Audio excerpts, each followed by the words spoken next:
जय श्री राम। श्री गणेशाय नमः। श्री रामचरितमानस सप्तम सोपान उत्तरकांड। श्री रामचरितमानस के अनुसार उत्तरकांड सुन रहे हैं आप हिंदी में। आइए शुरू करते हैं श्री रामचरितमानस से उत्तरकांड। बोलो जय श्री राम, जय श्री गणेश।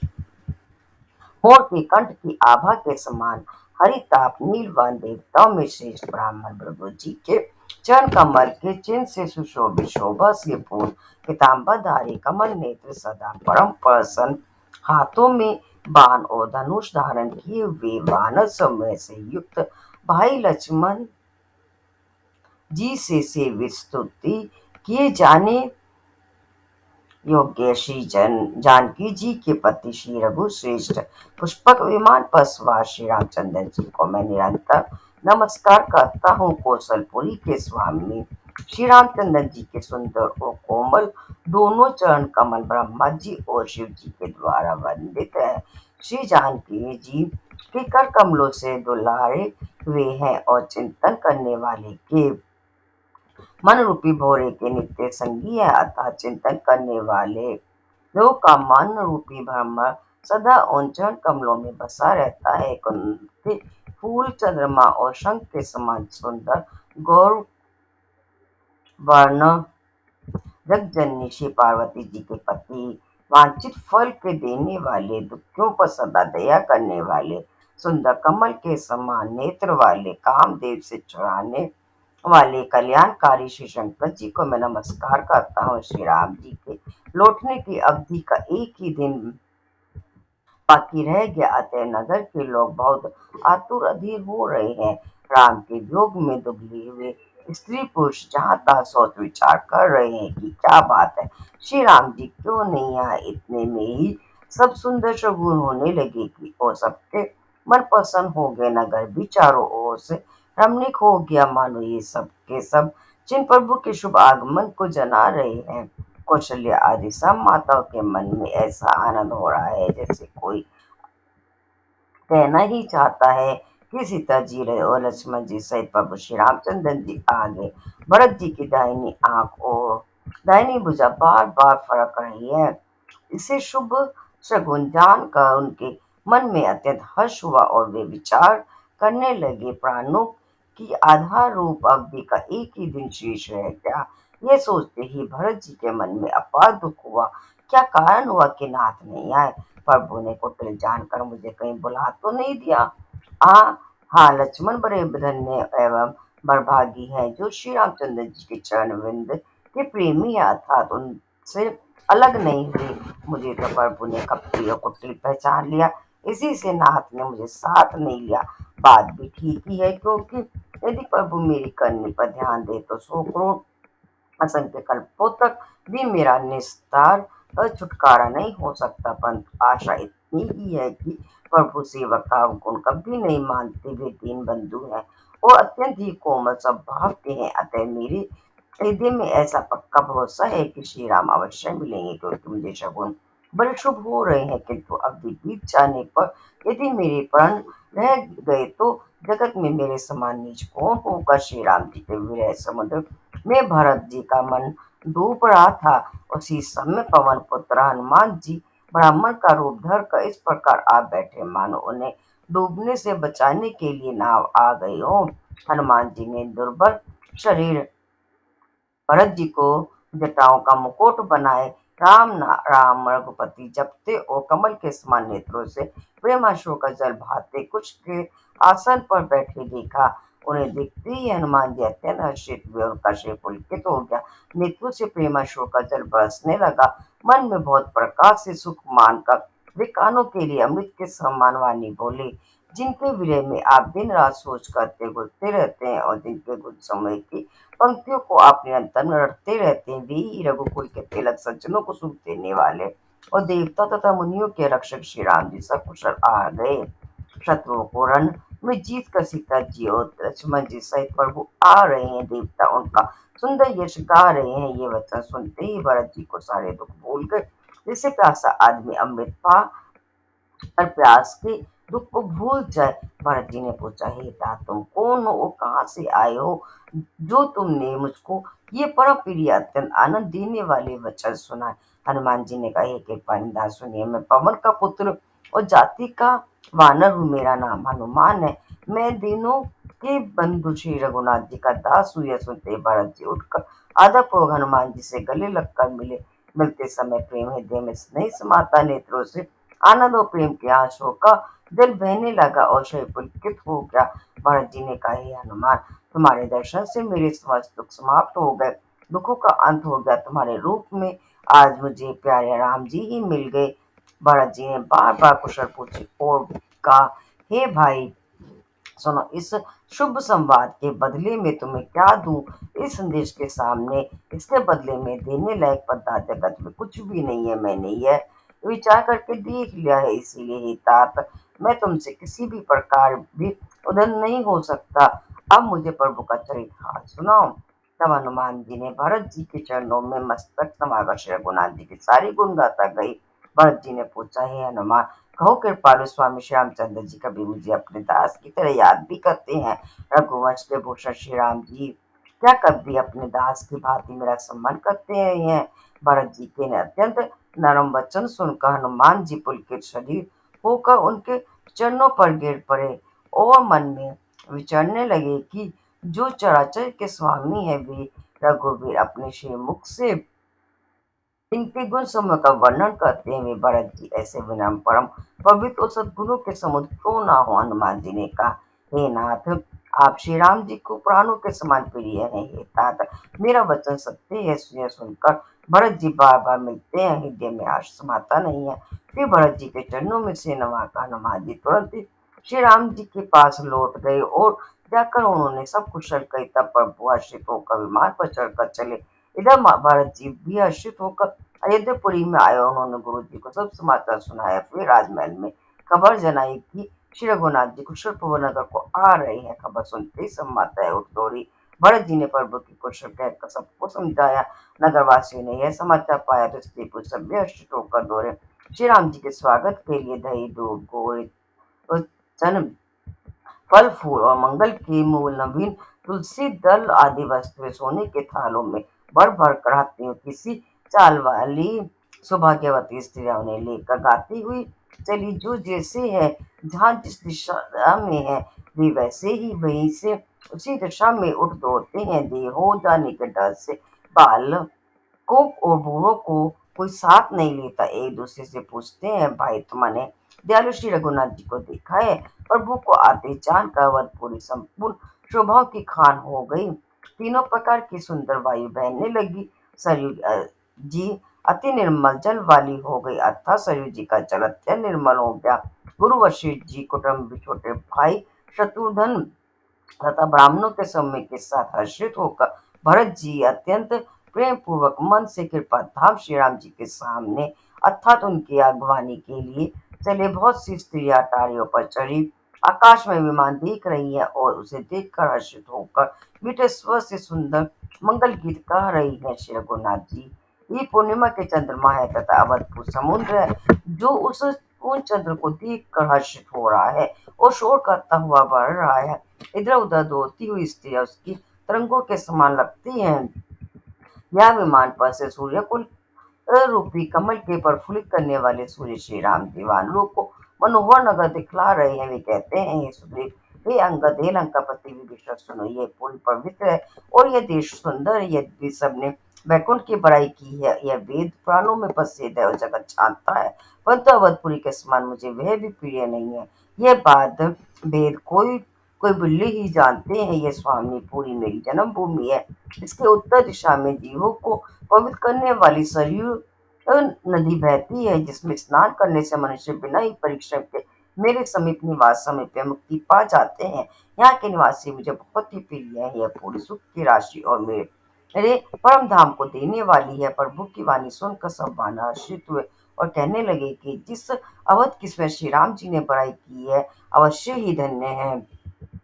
कृपा सागर भगवान श्री रामचंद्र जी ने सब लोगों को आते देखा तो प्रभु ने विमान को नगर के समीप उतरने की प्रेरणा दी। तब वह पृथ्वी पर उतरा। विमान से उतरकर प्रभु ने पुष्पक विमान से कहा कि तुम अब कुबेर के पास जाओ। श्री राम जी की प्रेरणा से वह चला। उसे अपने स्वामी के पास जाने का हर्ष और प्रभु श्री रामचंद्र जी अलग होने का अत्यंत दुख भी। वे भरत जी के सब लोग आए। श्री रघुवीर के वियोग में से सबके शरीर दुबले हो रहे हैं। प्रभु ने वामदेव वशिष्ठ आदि मुनि श्रेष्ठों को देखा तो उन्होंने धनुष बाण पृथ्वी पर रख कर छोटे भाई लक्ष्मण जी सहित दौड़कर गुरु जी के चरण कमर पकड़ लिए। उनके रोम रोम अत्यंत प्रफुल्लित हो रहे हैं। मुनिराज वशिष्ठ जी ने उठकर उन्हें गले लगाकर कुशल पूछी। प्रभु ने कहा, आप ही की दया में ये हमारी कुशल है। धर्म के धूलि धारण करने वाले रघुकुल के स्वामी श्री राम जी ने सब ब्राह्मणों से मिलकर उन्हें मस्तक नवाया। फिर भरत जी ने प्रभु के वे चरण कमल पकड़े, जिन्हें देवता मुनि शंकर जी और ब्रह्मा जी भी नमस्कार कहते हैं। भरत जी पृथ्वी पर पड़े हुए उठाए उठते नहीं तब कृपा सिंधु श्री राम जी ने उन्हें जबरदस्ती उठाकर हृदय से लगा लिया। उनके सांवले शरीर पर रोए खड़े हो गए। नवीन कमल के समान नेत्रों में प्रेमांशुओं के जल की बाहर आ गई। कमल के समान नेत्रों से जल बह रहा है।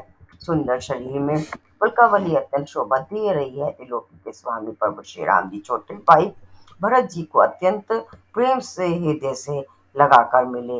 भाई से मिलते समय प्रभु जी से शोभित हो रहे हैं, उसकी उपमा मुझसे कहीं नहीं चाहती। मानो प्रेम और श्रृंगार शरीर धारण करके मिले और श्रेष्ठ शोभा को प्राप्त हुए। कृपा निधान श्री राम जी भरत जी से कुशल पूछते हैं, परंतु आनंदवश भरत जी के मुख से वचन शीघ्र नहीं निकलते। शिव जी ने कहा, हे पार्वती सुनो, वह सुख जो उस समय भरत जी को मिल रहा था वचन और मन से परे है, उसे वही जानता है जो उसे पाता है। भरत जी ने कहा, हे कौशलनाथ, आपने आध दुखी जान का दास को दर्शन दिए, इससे अब कुशल है। मेरा समुद्र में डूबते हुए मुझको कृपा निधान ने हाथ पकड़कर बचा लिया। फिर प्रभु हर्षित होकर शत्रुघ्न जी को हृदय से लगाकर उनसे मिले। तब लक्ष्मण जी और भरत जी दोनों भाई परम प्रेम से मिले। फिर लक्ष्मण जी शत्रुघ्न जी से गले लगा कर मिले और इस प्रकार विरह से उत्पन्न दुस्सह दुख का नाश किया। फिर भाई शत्रुघ्न जी सहित भरत जी ने सीता जी के चरणों में सिर नवाया और परम सुख प्राप्त किया। प्रभु को देखकर अयोध्यावासी सब हर्षित हो गए। युग से उत्पन्न सब दुख नष्ट हो गए। सब लोगों को प्रेम विहल और मिलने के लिए अत्यंत आतुर देख कर खड्ग शत्रु कृपालु श्री राम जी ने एक चमत्कार किया। उसी समय कृपालु श्री राम जी असंख्य रूपों में प्रकट हो गए और सब से एक ही साथ यथा योग्य मिलेंगे। श्री रघुवीर ने कृपा की दृष्टि से देखकर सब नर नारियों को शोक से रहित कर दिया। भगवान क्षण मात्र में सबसे मिल गए। हे उमा, यह रहस्य किसी ने नहीं जाना। इस प्रकार शिव गुणों के धाम और श्री राम जी सबको सुखी करके आगे बढ़े। कौशल्या आदि माताएं ऐसे दो रही मानो नई ब्याही हुई गोई अपने बच्चों को देखकर दो रही हूँ।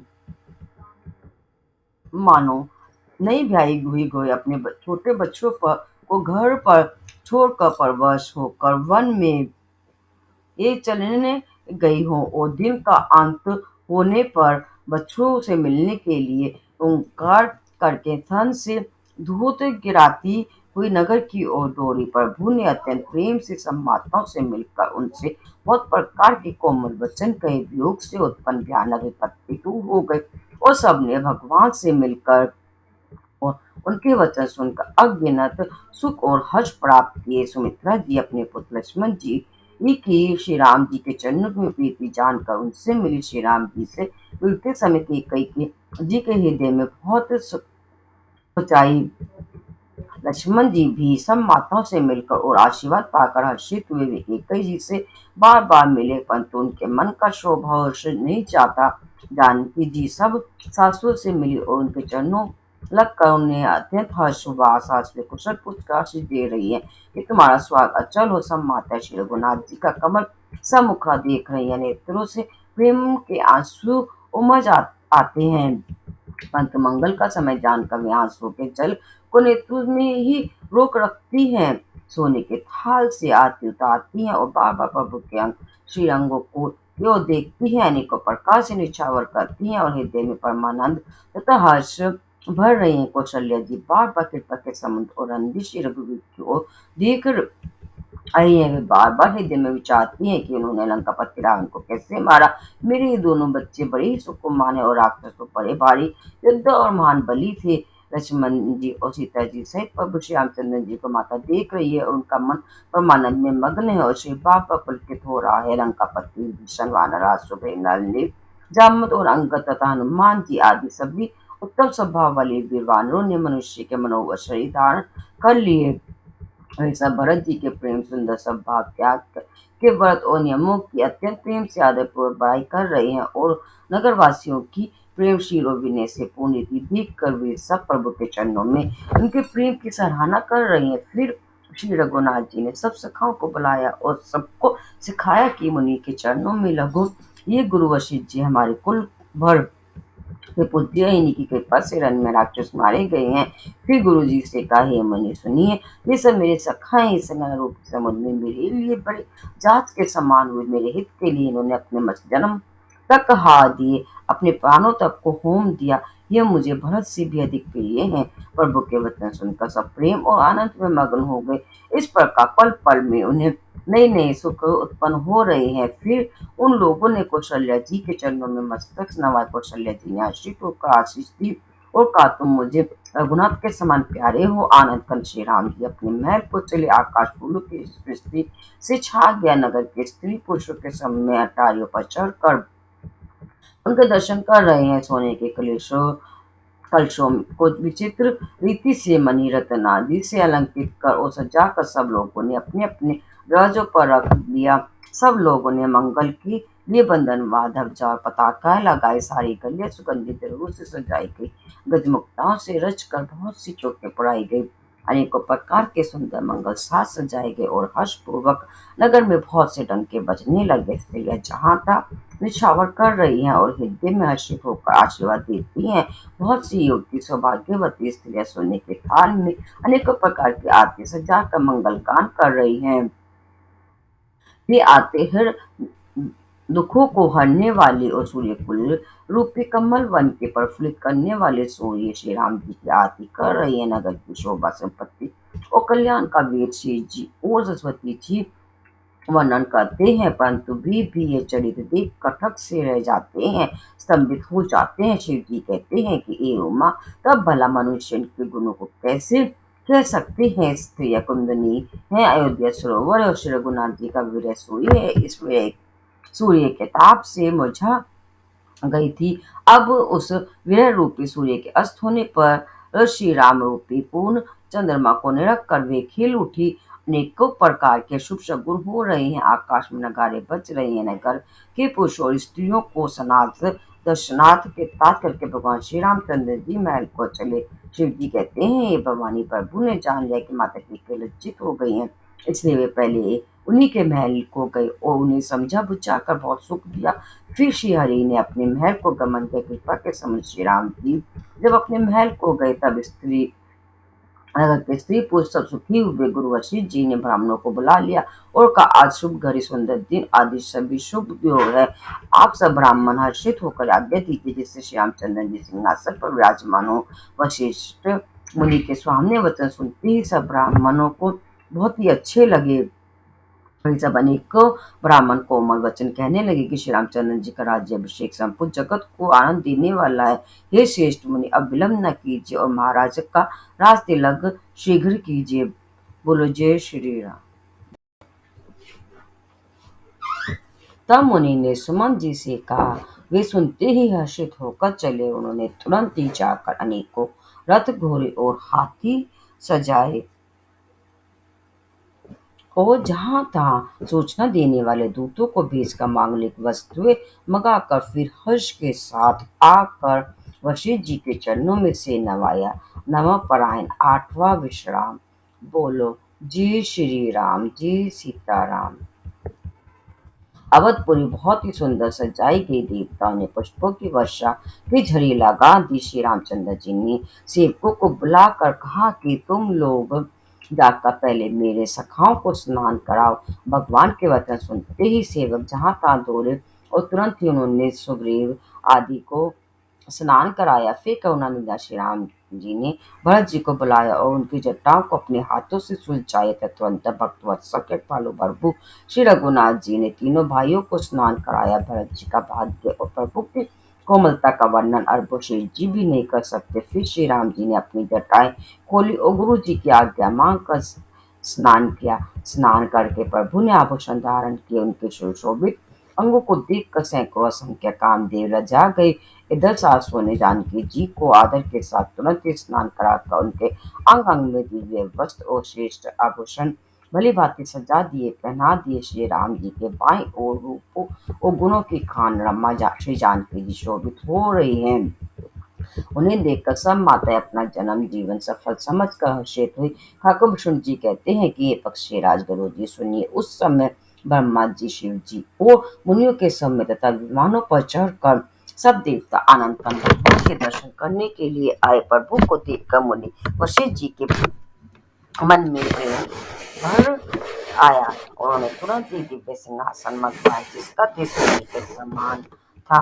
उसका सौंदर्य वर्णन नहीं किया जा सकता। ब्राह्मणों को से नवाकर श्यामचंद्र जी उस पर विराज गए। श्री जानकी जी के सहित श्री रघुनाथ जी को देखकर मुनियों का असमुदाय अत्यंत ही हर्षित हुआ।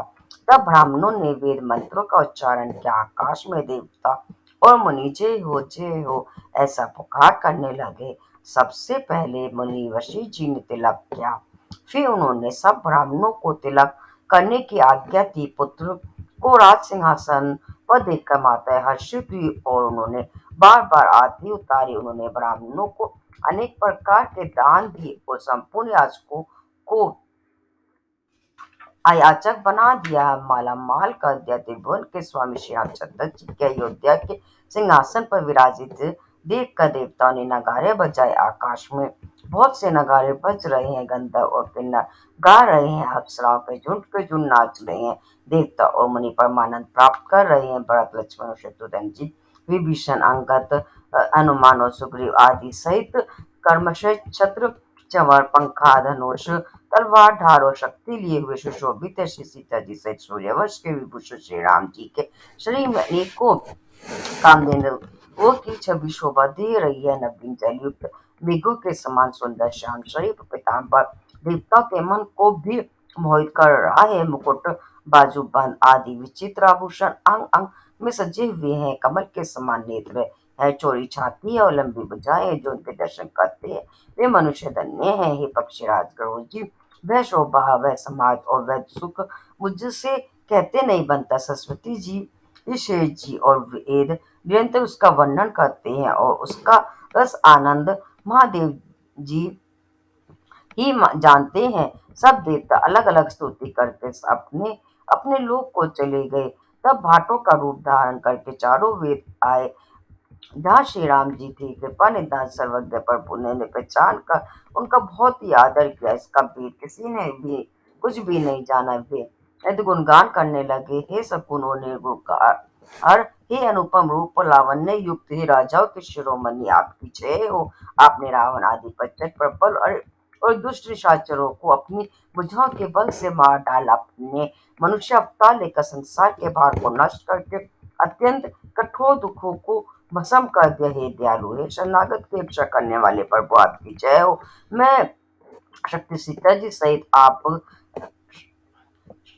को नमस्कार करता हूँ। हे हरे, आपके दुस्तर माया के वशीभूत होने के कारण देवता, राक्षस, नाग, मनुष्य और चर अच्छा सभी काल कर्म और गुणों से भरे हुए उनके विभूषित हुए दिन रात अनंत भव आनंद आवागमन के मार्ग में भटक रहे हैं। हे नाथ, इनमें से जिनको आपने कृपा करके कृपा दृष्टि से देख लिया वे माया जनित तीनों प्रकार के दुखों से छूट गए। हे जन्म मरण के शर्म को काटने में कुशल श्री राम जी, हमारी रक्षा कीजिए। हम आपको नमस्कार करते हैं जिन्होंने मिथ्या ज्ञान के अभिमान में विशेष रूप से मत वाले होकर जन्म मृत्यु के भय को हरने वाली आपकी भक्ति का आदर नहीं किया। हे हरि, उन्हें देव दुर्लभ देवताओं को भी बड़ी कठिनाई से प्राप्त होने वाला ब्रह्मा आदि के पद को पाकर भी हम उस पद से नीचे गिरते दिखते हैं।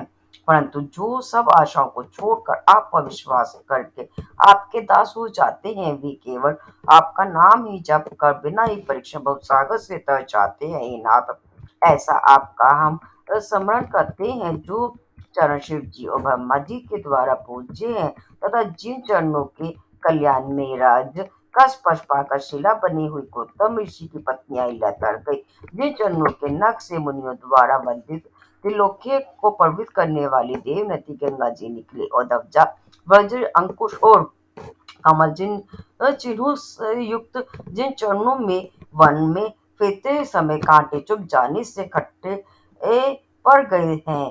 हे मुकुंद, हे राम, हे रमापति, हम आपके उन्हीं दोनों का चरण कमलों को नित्य बसते रहते हैं। वेद शास्त्रों ने कहा है कि जिसका मूल अव्यक्त प्रकृति है, जो प्रभा रूप से अनादि है, जिसके चार तवजाएं हैं, छह तने, 25 शाखाएं और अनेकों पत्ते और बहुत से फूल है, जिसमें कड़वे और मीठे दो प्रकार के फल लगे हैं, जिस पर एक ही बेल है जो उसी के आश्रित रहती है, जिसमें नित्य नए पत्ते और फूल निकलते रहते हैं। ऐसे संसार वृक्ष स्वरूप विश्व रूप में प्रकट आपको हम नमस्कार करते हैं। ब्रह्मा जन्मा है, अद्वितीय है, केवल अनुभव से ही जाना जाता है और मन से परे है। जो इस प्रकार कहकर उस ब्रह्मा का ध्यान करते हैं, वे ऐसा करे और जाना करे, किंतु हे नाथ, हम तो नित्य आपका सगुण जय श्री ही गाते हैं। हे गौना के धाम पर हुए सद्गुणों की खाने देव, हम यह वर मांगते हैं कि मन वचन और कर्म से विकारों को त्याग कर आपके चरणों में ही प्रेम करें।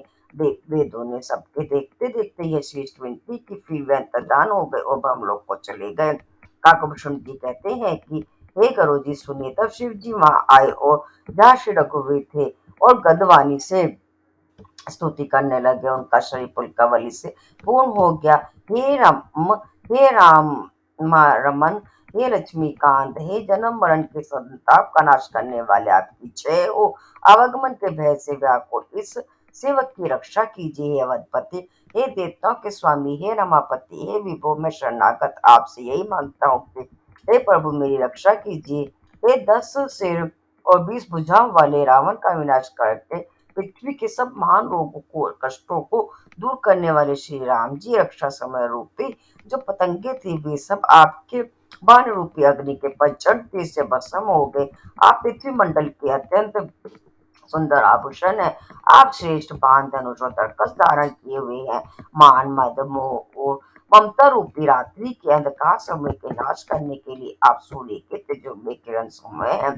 कामदेव रूपी भील ने मनुष्य रूपी हिरणों के हृदय में कुभोग रूपी बाण मार कर उन्हें गिरा दिया है। हे नाथ, हे पाप ताप का हरण करने वाले हरे, उसे मारकर विषय रूपी वन में भूले पड़े हुए इन पामर अनाजीवों की रक्षा कीजिए। लोग बहुत से रोगों से भी और वियोगों दुखों से मारे हुए हैं। ये सब आपके चरणों के निरादर के फल हैं। जो मनुष्य आपके चरण कमलों में प्रेम नहीं करते, वे अथाह भवसागर में पड़े रहते हैं। जिन्हें आपके चरण कमलों में प्रीति नहीं है, वे नित्य ही अत्यंत दीन, मलिन, उदास और दुखी रहते हैं।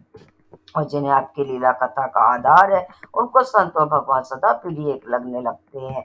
उनमें न राग है, आसक्ति है, न लोभ है, न मान है, न मद है। उसको संपत्ति, सुख और विपत्ति दुख समान है। इसी से मुनि लोग योग साधन का भरोसा सदा के लिए त्याग देते हैं और प्रसन्नता के साथ आपके सेवक बन जाते हैं।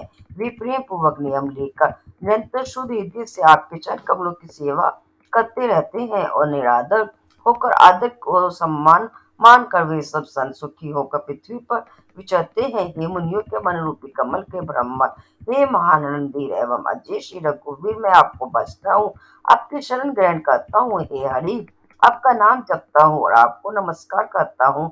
आप जन्म मरण रूपी रोग की महान औषधि और अभिमान के शत्रु हैं। आप गुणशील और कृपा के परम धाम स्थान है। आप लक्ष्मीपति हैं, मैं आपको निरंतर प्रणाम करता हूँ। हे रघुनंदन, आप जन्म मरण सुख दुख रोग राग द्वेष आदि इस द्वंद समूह का नाश कीजिए। हे पृथ्वी की पालना करने वाली राजन, इस दीन जन की और भी दृष्टि डालिए। मैं आपसे बार बार ये वरदान मांगता हूँ कि मुझे आपके चरण कमलों की अचल भक्ति और आपके भक्तों का सत्संग सदा प्राप्त हो। हे लक्ष्मीपति, हर्षित होकर मुझे यही दीजिए। श्री रामचंद्र जी के गुणों का वर्णन करके उमापति महादेव जी हर्षित होकर कैलाश को चले गए। तब प्रभु ने वानरों को सब प्रकार से सुख देने वाले डेरे दिलवाए। हे गरुड़ जी, सुनिए यह कथा सबको पवित्र करने वाली है। देहिक देविक भौतिक तीनों प्रकार के तापों को कारण और जन्म मृत्यु के भय का नाश करने वाली है। महाराज श्री रामचंद्र जी के कल्याण में राज्यभिषेक का चरित्र निष्काम भाव से सुनकर मनुष्य वैराग्य और ज्ञान प्राप्त करते हैं।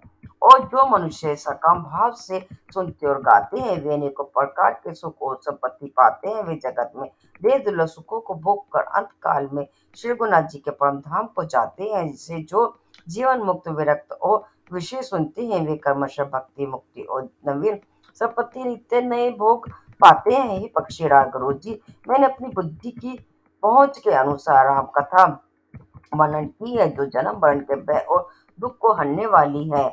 यह वैराग्य विवेक और भक्ति की देन करने वाली है तथा मोह रूपी नदी के पार करने के लिए सुंदर नाव है। अवधपुरी में नित्य नित्य नए मंगलोत्सव होते हैं। सभी वर्गों के लोग हर्षित रहते हैं। श्री राम जी के चरणों में जिन श्री शिव जी मुनिगण और ब्रह्मा जी भी नमस्कार करते हैं, सबकी नित्य नवीन प्रीति है। भिक्षुकों को बहुत प्रकार से वस्त्राभूषण पहनाए गए और ब्राह्मणों ने नाना प्रकार के दान दिए पाए। वानर सब ब्राह्मण नंद में मगन है। प्रभु के चरणों में सबका प्रेम है। उन्होंने दिन जाते जाने ही नहीं और बात ही बात में 6 महीने बीत गए।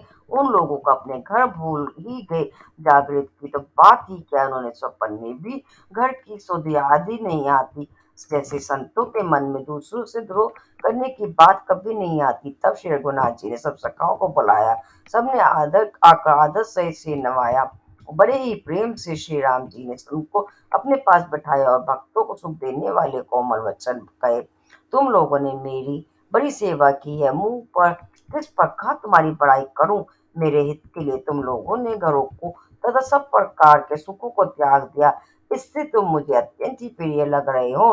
छोटे भाई, राज्य, संपत्ति, जानकी, अपना शरीर, घर, कुटुंब और मित्र, ये सभी मुझे प्रिय है, परंतु तुम्हारे समान नहीं। मैं झूठ नहीं कहता, ये मेरा स्वभाव है। सेवक सभी को प्यारे लगते हैं, यह नीति नियम है। पर मेरा तो दास पर स्वाभाविक ही विशेष प्रेम है। हे सखागण, अब सब लोग घर जाओ। वहां दृढ़ नियम से मुझे बसते रहना। मुझे सदा सर्वव्यापक और सबका हित करने वाला जानकर अत्यंत प्रेम करना। प्रभु के वचन सुनकर सब के सब प्रेमाग्न में हो गए और हम कौन है और कहाँ है यह देख सुधी भी भूल गई।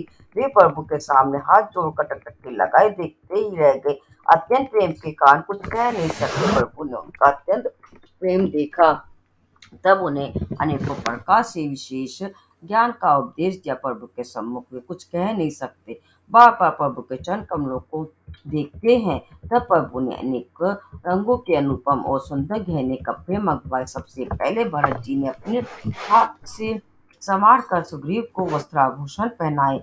फिर प्रभु ने की प्रेरणा से लक्ष्मण जी ने विभीषण जी को गहने कपड़े पहनाए और श्री रघुनाथ जी के मन को बहुत ही अच्छे लगे। अंगद बैठे ही रहे, वे अपनी जगह से हिले तक नहीं। उनका कट प्रेम देखकर प्रभु ने उनको नहीं बुलाया। जामवंत और नील आदि सबको श्री रघुनाथ जी ने स्वयं स्वयं भूषण वस्त्र पहनाए। वे सब अपने हृदय में श्री रामचंद्र जी के रूप को धारण करके उनके चरण कमलों में मस्तक नवाकर चले। तब अंगद उठकर सिर नवाकर नेत्रों में जल भरकर और हाथ जोड़कर अत्यंत विनम्र तथा मानो प्रेम के रस में डूबे हुए मधुर वचन बोले। हे सर्वज्ञ, हे कृपा और समुद्र के साथ सुख के समुद्र, हे दिनों पर दया करने वाले, हे आंसू के बंधु, सुनिए। हे नाथ, मरते समय मेरा पिता बाली मुझको आपकी ही गोद में डाल गया था। अतः ही भक्तों के हितकारी अपना आचरण और शरण विरध बाना याद करके मुझे त्यागिए नहीं। मेरे तो स्वामी, गुरु, पिता और माता सब कुछ आप ही हैं। आपके चरण कमलों को छोड़कर मैं कहाँ जाऊं। हे महाराज, आप ही विचार कर कहिए। प्रभु, आपको छोड़कर घर में मेरा क्या काम। हे नाथ, इस ज्ञान बुद्धि और बल से हीन बालक तथा दीन सेवक को शरण में रखिए। मैं घर की सब निजी से निजी सेवा करूंगा और आपके चरण कमलों को देख देख कर भवसागर से तर जाऊंगा। ऐसा कहकर श्री राम जी एक ही चरणों में गिर पड़े और बोले, हे प्रभु मेरी रक्षा कीजिए, हे नाथ अब यह ना कहिएगा कि तू घर जा। अंगद के विनम्र वचन सुनकर करुणा की सीमा प्रभु श्री रघुनाथ जी ने उनको उठाकर हृदय से लगा लिया। प्रभु के नेत्रों कमलों में प्रेमाश्रु का जल भर आया। तब भगवान ने अपने हृदय की माला वस्त्र और मणि रत्नों के आभूषण वाले पुत्र अंगद को पहनाकर और बहुत प्रकाश से समझाकर उनकी विदाई की भक्ति करने को याद करके भरत जी छोटे भाई शत्रुघ्न जी लक्ष्मण जी सहित उनको पहुंचाने ले चले। अंगद के हृदय में थोड़ा प्रेम नहीं आता, बहुत अधिक प्रेम है। फिर कर श्री राम जी की ओर देखते हैं और बार बार दंडवत प्रणाम करते हैं। मन में ऐसा आता है कि श्री राम जी मुझे रहने की को कह देवे। श्री राम जी के देखने की, बोलने की, चलने की तथा हंसकर मिलने की रीति को याद कर करके सोचते हैं, दुखी होते हैं, किंतु प्रभु का रूप देखकर बहुत से विनय वचन कहकर तथा हृदय में चरण कमलों को रख कर वे चले। अत्यंत आदर के साथ सब वानरों को पहुंचा कर भाइयों सहित भरत जी लौट आए। तब हनुमान जी ने सुग्रीव के चरण पकड़कर अनेक प्रकार से विनती की और कही, देव 10 कुछ दिन श्री रघुनाथ जी की चरण सेवा करके फिर मैं आकर आपके चरणों के दर्शन करूंगा। सुग्रीव ने कहा, हे पवन काम तुम पुण्य की राशि हो, जो भगवान ने तुमको अपनी सेवा में रख लिया। जाकर कृपा धाम श्री राम जी की सेवा करो। सब वानर ऐसा कहकर तुरंत चल पड़े। अंगद ने कहा, हे हनुमान सुनो, मैं तुमसे हाथ जोड़कर कहता हूँ कि प्रभु से मेरी दंडवत कहना और श्री रघुनाथ जी को बार बार मेरी याद कराते रहना। ऐसा कहकर बालीपुत्र अंगद चले। तब हनुमान जी लौट आए और आकर प्रभु से उनका प्रेम वर्णन किया। उसे सुनकर भगवान प्रेम मगन हो गए। काकभूषण जी कहते हैं कि करो जी, श्री राम जी का चित्र वज्र से भी अत्यंत कठोर और फूल से भी अत्यंत कोमल है, तब कहिए वह किसकी समझ में आ सकता है। बोलो जय श्री राम, जय सीताराम। फिर कृपालु श्री राम जी ने निषाद राज को बुला लिया और उसे भूषण वस्त्र प्रसाद में दिए। फिर कहा, अब तुम भी घर जाओ, वहां मेरा सम्मान करते रहना और मन वचन तथा कर्म से धर्म के अनुसार चलना। तुम मेरे मित्र हो और भरत के समान भाई हो। अयोध्या में सदा आते जाते रहना। यह वचन सुनते ही उसको भारी सुख उत्पन्न हुआ। नेत्रों में आनंद और प्रेम के आंसू का जल भर कर वह चरणों में गिर पड़ा। फिर भगवान के सब स्तन कमलों को हृदय में रखकर वह घर आया और आकर अपने कुटुंबियों को उसने प्रभु का स्वभाव सुनाया। श्री रघुनाथ जी का यह चरित्र देख कर अवधपुरी बार बार वासी बार बार कहते हैं कि सुख की राशि श्री रामचंद्र जी धन्य हैं। श्री रामचंद्र जी के राज्य पर प्रतिष्ठित होने पर तीनों लोग हर्षित हो गए। उनके सारे शोक जाते रहे, कोई किसी से वैर नहीं करता। श्री रामचंद्र जी के प्रताप से सबकी विषमता, आंतरिक भेदभाव मिट गई। सब लोग अपने अपने वर्ण और आश्रम के अनुकूल धर्म में तत्पर हुए सदा वेद मार्ग पर चलते हैं और सुख पाते हैं। उन्हें ना किसी बात का भय है, ना शोक है और ना कोई रोग ही सताता है। राम राज्य में दैहिक, दैविक और भौतिक ताप किसी को नहीं व्यापते। जब सब मनुष्य परस्पर प्रेम करते हैं और वेदों में बताई हुई नीति मर्यादा में तत्पर रहकर अपने अपने धर्म का पालन करते हैं। धर्म अपने चारों चरणों सत्य, शौच, दया और दान से जगत में परिपूर्ण हो रहा है। स्वपन में भी कहीं पाप नहीं है। पुरुष और स्त्री सभी राम भक्ति के परायण हैं और सभी परम गति मोक्ष के अधिकारी हैं। छोटी अवस्था में मृत्यु नहीं होती, ना किसी को कोई पीड़ा होती है। सभी के शरीर सुंदर और निरोग है, ना कोई दरिद्र है, ना दुखी है और ना ही दीन ही है, ना कोई मूर्ख है और ना शुभ लक्षणों से हीन ही है। सभी धर्महित हैं, धर्मपरायण हैं और परम पुण्यात्मा हैं। पुरुष और स्त्री सभी चतुर और गुणवान हैं, सभी गुणों का आदर करने वाले और पंडित हैं तथा सभी ज्ञानी हैं। सभी कृत्य दूसरे के किए हुए उपकारों को मानने वाले हैं। कपट, चतुराई, दृढ़ता किसी में नहीं है। काकभूषण जी कहते हैं कि ये पक्षीराज करो जी, सुनिए, श्री राम जी के राज्य में जड़ चेतन सारे जगत में काल, कर्म, स्वभाव और गुणों से उत्पन्न हुए दुख किसी को भी नहीं होते, अर्थात उनके बंधन में कोई नहीं है। अयोध्या में श्री रघुनाथ जी 7 समुद्रों की मेखला कर धनी वाली पृथ्वी के एकमात्र राजा हैं, जिनके एक एकड़ों में अनेकों ब्रह्मांड हैं। उनके लिए 7 द्वीपों की प्रभुता कुछ अधिक नहीं है, बल्कि प्रभु की उस महिमा को समझ लेने पर ही तो यह कहने में कि वे 7 समुद्रों से घिरी हुई शब्द में पृथ्वी के एक क्षत्र सम्राट है, उनकी बड़ी हीनता होती है। परंतु ये गुरु जी, जिन्होंने वह महिमा जान भी ली है, वे भी फिर इस लीला में बड़ा प्रेम मानते हैं, क्योंकि उस महिमा को भी जानने वाले का फल यह लीला, इस लीला का अनुभव ही है। इंद्रियों का दमन करने वाले श्रेष्ठ महामुनि ऐसा कहते हैं। राम राज्य की सुख संपत्ति का वर्णन श्री जी सरस्वती जी भी नहीं कर सकते।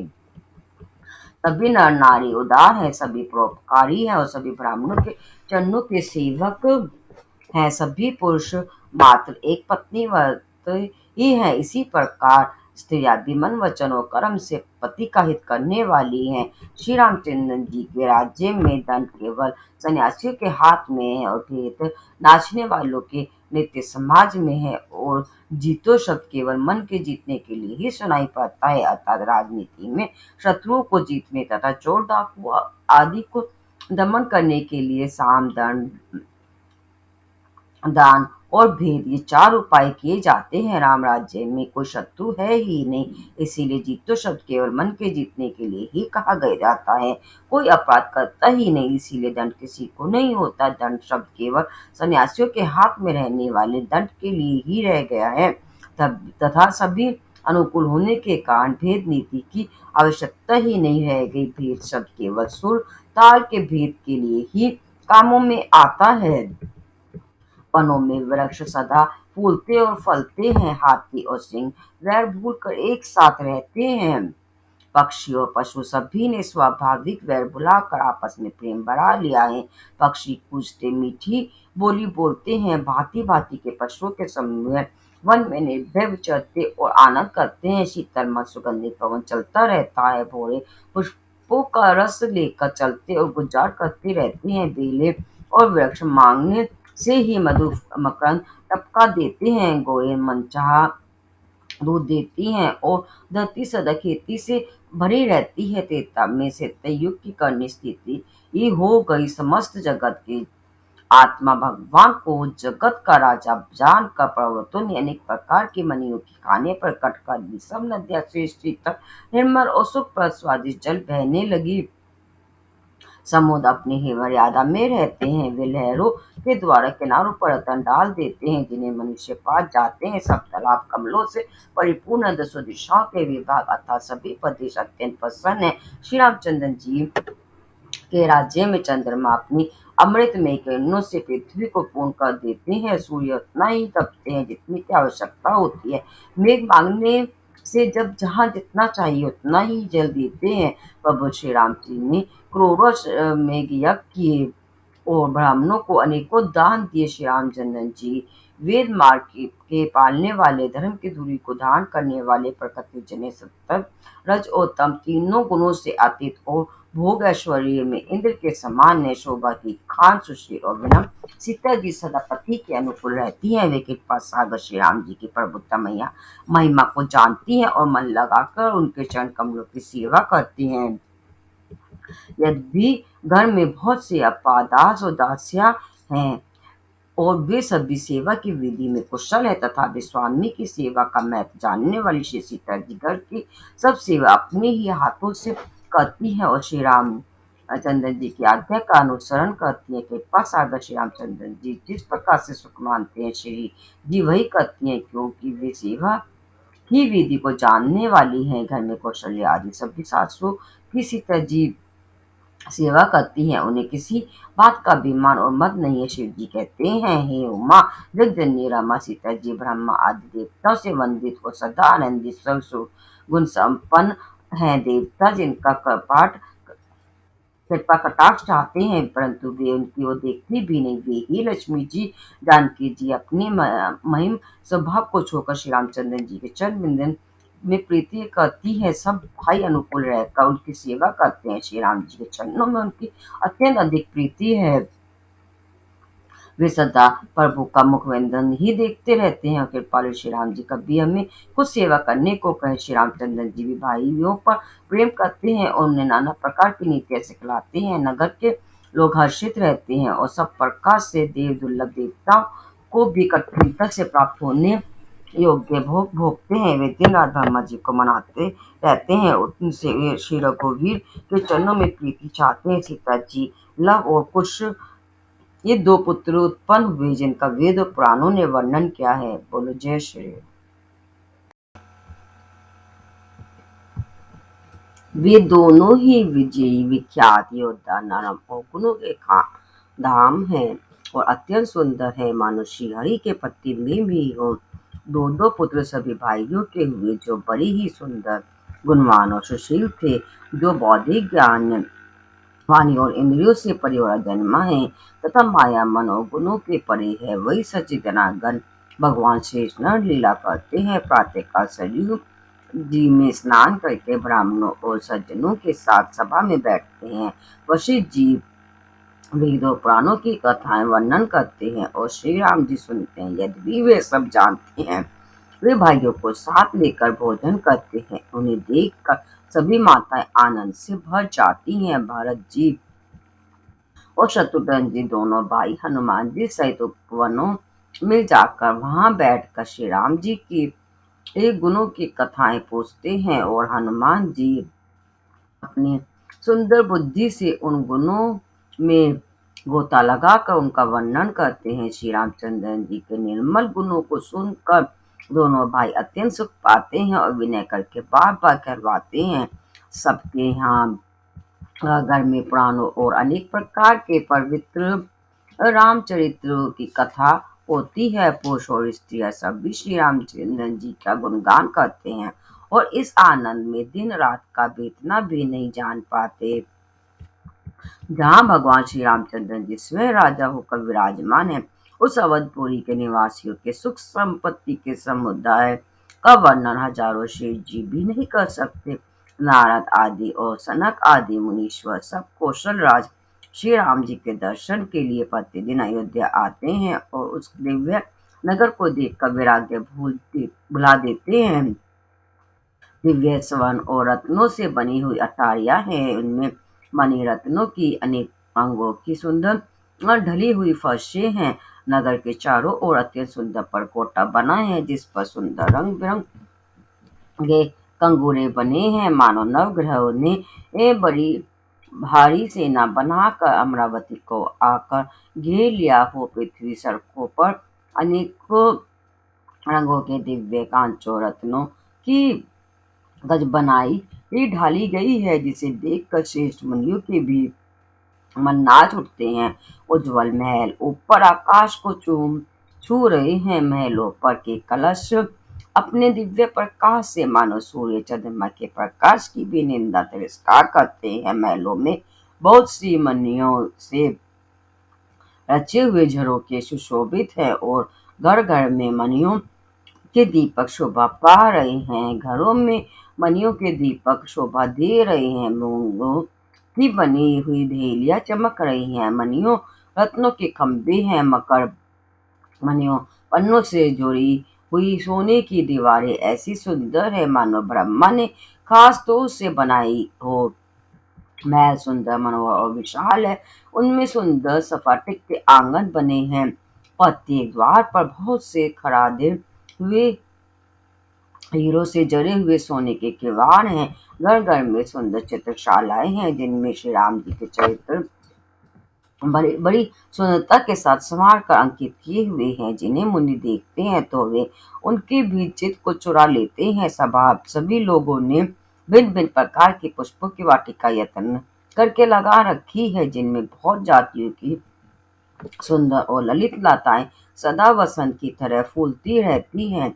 भोरे मनोहर स्वर से गुंजार करते हैं। सदा तीनों प्रकार की सुंदर वायु बहती रहती है। बालकों ने बहुत से पक्षी पाल रखे हैं जो मधुर बोली बोलते हैं और उड़ने में सुंदर लगते हैं। मोर, हंस, सारस और कबूतर घरों के ऊपर बड़ी शोभा पाते हैं। वे पक्षी मनियों की दीवारों में और छत में जहां तहां अपनी परछाई देख कर वहां एक दूसरे पक्षी समझ कर बहुत प्रकार से मधुर बोली बोलते और नृत्य करते हैं। बालक माता तोता मैना को पढ़ाते हैं कि कहो राम रघुपति जनक पालक, राजद्वार सब प्रकार से सुंदर है, गलियां चौराहे और बाजार सभी सुंदर है। सुंदर बाजार है जो वर्णन करके नहीं बनता, वहाँ वस्तु बिना ही मूल्य मिलती है। जहाँ स्वयं लक्ष्मीपति राजा हो वहाँ की संपत्ति का वर्णन कैसे किया जाए। बाजार कपड़े का व्यापार करने वाले, सराफ रुपए पैसे का लेन देन करने वाले आदि वणिक व्यापारी बैठे हुए ऐसे जान पड़ते हैं मानो अनेक कुबेर हों। स्त्री पुरुष बच्चे और बूढ़े जो भी हैं सभी सुखी सदाचारी और सुंदर है। नगर की उत्तर दिशा में सरयू जी बह रही है जिनका जल निर्मल और गहरा है। मनोहर घाट बंधे हुए हैं, किनारों पर जरा भी कीचड़ नहीं है। अलग कुछ दूरी पर वही सुंदर घाट है जहाँ घोड़े और हाथियों के ठट जल पिया करते हैं। पानी भरने के लिए बहुत से जनाने घाट हैं जो बड़े ही मनोहर हैं। महापुरुष स्नान नहीं करते। राजघाट सब प्रकार से सुंदर और श्रेष्ठ है जहाँ चारों वर्णों के पुरुष स्नान करते हैं। सरयू जी के किनारे किनारे देवताओं के मंदिर है जिनके चारों ओर सुंदर वन बगीचे हैं।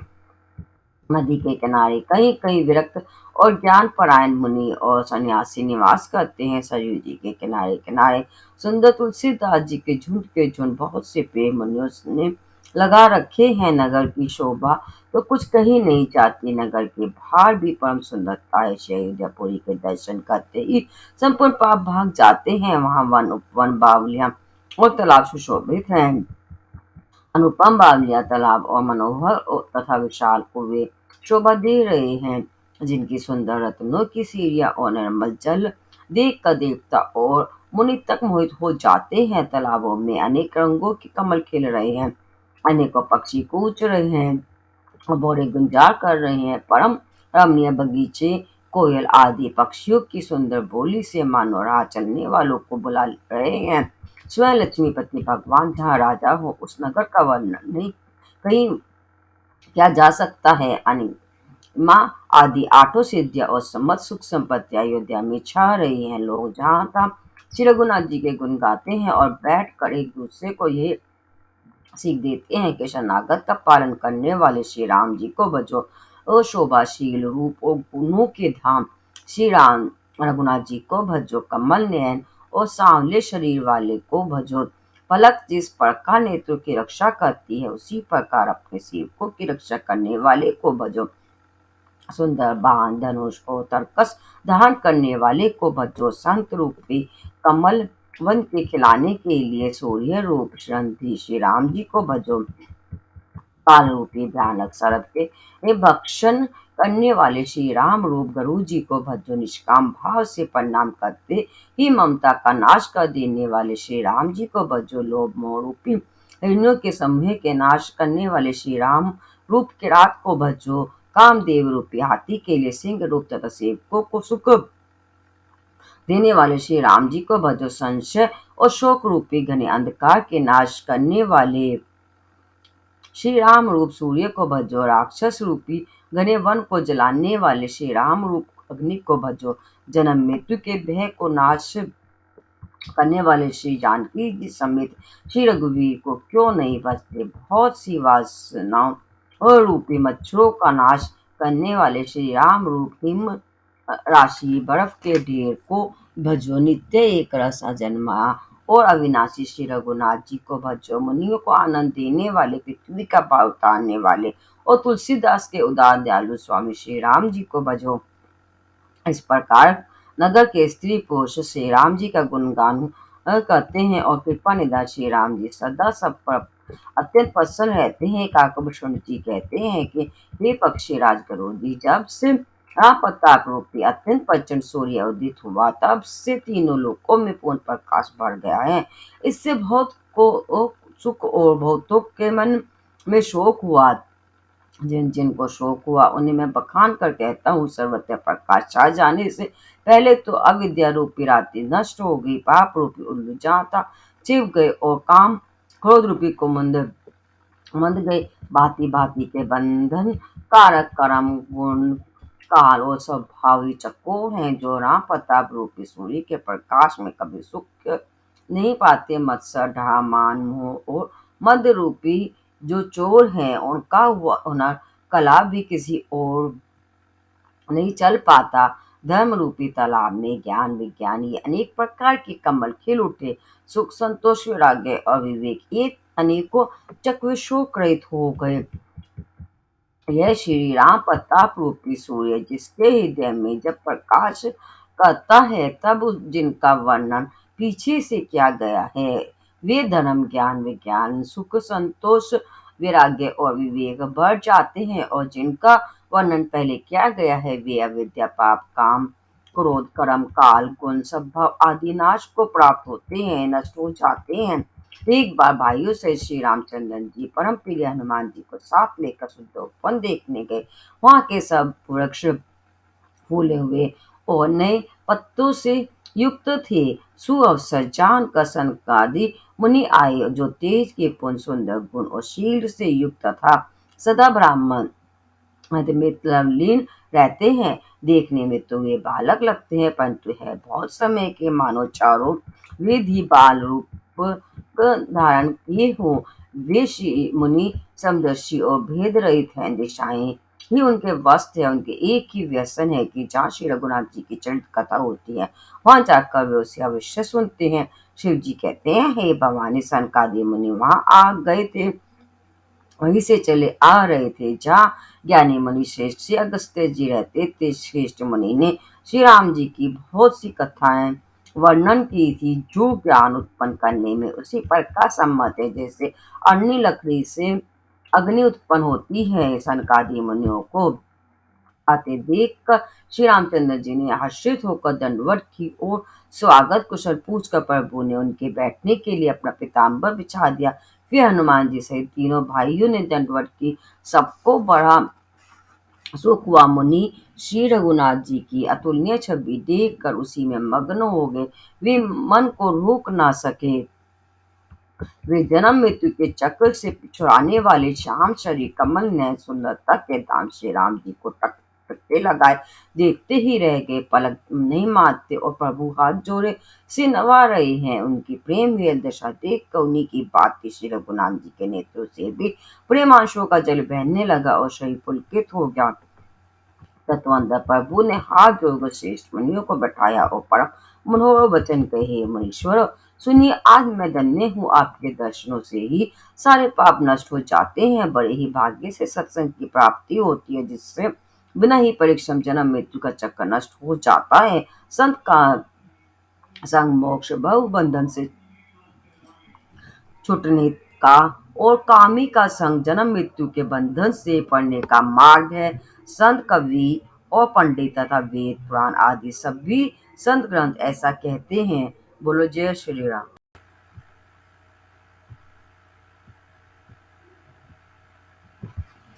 प्रभु के वचन सुनकर चारों मुनि हर्षित होकर पुलकित शरीर से स्तुति करने लगे। हे भगवान, आपकी जय हो। आप अंत रहित विकार रहित पाप रहित अनेक सब रूपों में प्रकट एकादित्य और करुणा में है। हे निर्गुण, आपकी जय हो। हे गुणों के समुद्र, आपकी जय हो। जय हो। आप सुख के धाम, अत्यंत सुंदर और अति चतुर हैं। हे लक्ष्मीपति, आपकी जय हो। हे पृथ्वी के का धारण करने वाले, आपकी जय हो। आप उपमा रहित जन्मान आदि और शोभा की खान है। आप ज्ञान के भंडार स्वयं मान रहित और दूसरों को मान देने वाले हैं। वेदों पुराण आपका पावन सुंदर यश गाते हैं। आप तत्व की जानने वाले की सेवा को मानने वाले और आज्ञा का नाश करने वाले हैं।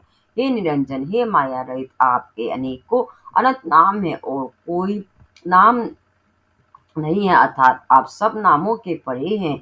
आप सब रूप हैं, हे सब में व्याप्त हैं और सबके हृदय रूपी घर में सदा निवास करते हैं। अतः आप हमारा परिपालन कीजिए। राग द्वेष अनुकूलता प्रतिकूलता जन्म मृत्यु दंड विपत्ति और जन्म मरण मृत्यु के जाल को काट दीजिए। हे राम जी, आप हमारे हृदय में बस कर काम और मद का नाश कर दीजिए।